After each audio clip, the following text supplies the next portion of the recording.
Hello everybody, welcome to the OAGRC. I am Craig. Thank you for stopping by the channel today. We're going to be taking a look at the GT Power Jet Fan 2, which the good people at GT Power have sent me over to do a product review. Now, I've not looked inside this box before, so let's open it up and see what you get inside the box if you get one of these jet fans. So we've got a nice instruction manual. We've got quite a nice bit of foam padding there. Might find a good bit of use for that. And then you get your fan, which you can see here. Well, that's quite heavy. It's got a good weight to it, actually. That feels like it's going to be very, very powerful. You get a USB 2.0 and USB-C charger, which is very handy. I'm assuming that it will work with any USB charger, and thankfully I've got one of those over there somewhere that we can take a look at. Then we get 3 different nozzles. You've got this one here, which is a tapered nozzle.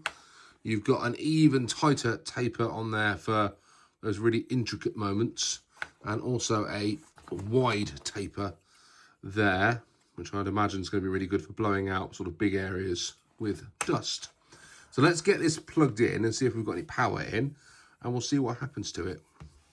Okay, so you attach your nozzle by lining up the thread and just gently turning it in a clockwise rotation until it's reasonably tight. To turn the unit on, there's a button on the bottom, which you can see. If I put it on the overhead, you can see it there. You're going to hold down on that for one long press. And you hear the fan start to jump into life. Hopefully you can still hear me over the top of that. And that's just on a basic speed. It's still reasonably powerful.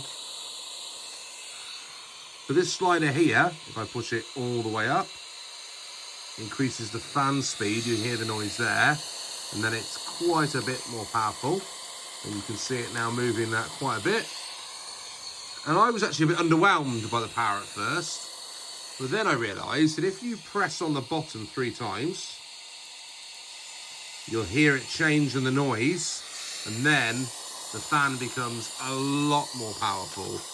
And you can see there, it's capable now of moving that piece of paper quite a bit. There's quite a good amount of airflow now coming out of there at quite a reasonable speed, which is pretty impressive actually. To turn it off, one long press on the bottom and it turns the unit off. Quite impressive. So I've changed over the nozzle now to the flatter one that you can see there, and we'll give it another little rip. 3 on the bottom. It resets every time you turn it off. You'll see now that's got quite a bit more power behind it. Easily capable of blowing that back up against the wall from quite a far distance away, which is reasonably impressive, I think, for such a small jet fan. So there's that one. Now let's take a look at this final nozzle. I did take a look at this one a moment ago, this very sort of long tapered one. I found this to be less powerful when I was playing around with it a minute ago than the bigger ones. So let's just turn it on. You see there, it's not. Turn it on to the higher speed. There's no way lifting up the paper at the back in quite an aggressive manner. That'd be great for blowing dust out of a keyboard or out of a small tight hole. Still quite powerful, I can fit it on my fingers, but it's far more directed in one small location rather than a wide arc that you saw before. So here's my DTO 2 that I went racing with a couple of weeks back. What I'm going to do is just blow this around in the middle there. You can see, look at all the dust and the grime just flying out of the middle of there. Really easy to use. You can get right in between everything.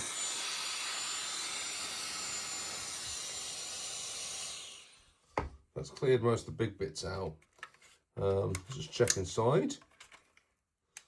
Yeah, perfect. It's just blown all the loose grass and all the loose debris out the inside of there and made it nice and clear. I don't think it's quite as powerful as an airline would be, but then I probably didn't expect it to be as powerful as an airline would be. I think it's just about right for blowing out some of the dust and the grime out the interior. So there you have it. The GT Power Jet Fan 2. Would I buy it? Yeah, probably would.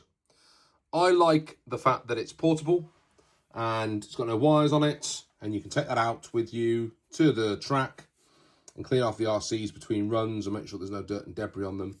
What it isn't is it isn't a replacement for a proper airline system. So don't have that expectation if you're buying one of these. It's perfectly feasible to use it at the side of the track, to clean up your workday station, clean up the car, not a problem at all. If you've got loads of muck on your car, this is not going to get it off quickly. You're going to need something a bit more industrial to do that with. But if you manage the expectations, this can be an absolutely great product for you.